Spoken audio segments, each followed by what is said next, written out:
अंजनगाव दर्यापूर मार्गावर भरधाव वेगाने जाणाऱ्या चारचाकी कारने 3 युवकांना जोरदार धडक दिल्याची घटना दिनांक 27 फेब्रुवारी रोजी घडली आहे।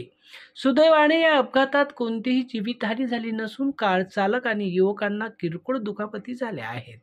टाटा कंपनीच्या MH31DC 7888 क्रमांकाची इंडिगो कार भरधाव वेगाने दर्यापूरच्या दिशेने जात असताना MIDC परिसराजवळ पायी चालणाऱ्या 3 युवकांना जोरदार धडक दिली।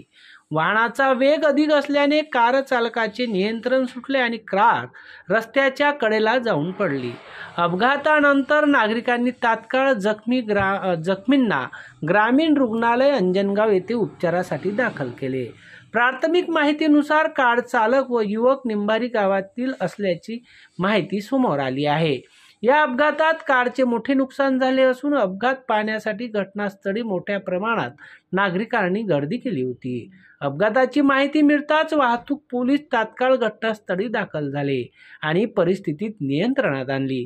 याचप्रमाणे नांदगाव पेठ पोलीस स्टेशन हद्दीतील संत्रा तोडण्यासाठी मजुरांना घेऊन जाणाऱ्या वाहनाचे संतुलन बिघडल्याने झालेल्या अपघातात 1 जण ठार तर 7 जण गंभीर जखमी झाल्याची घटना आज सकाळी 10 वाजताच्या सुमारास घडली।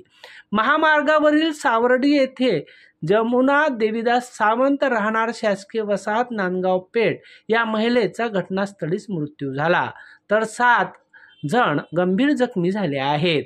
अमरावती जिल्ह्यात सतत अपघाताचे सत्र सुरू असून या अपघातावर नियंत्रण मिळवणे गरजेचे झाले आहे। अमरावती जिल्ह्यात बहुतांश वाहने व वाहन चालक बेधुंदपणे आपले वाहन चालवत असल्याने अशा दुर्घटना थांबवणे आणि त्यांच्यावर नियंत्रण मिळवणे गरजेचे झाले आहे। अंजनगाव सुरजी जयेंद्र गाडगेसह जितेंद्र रोडे, अध्ययन समाचार लाईव्ह।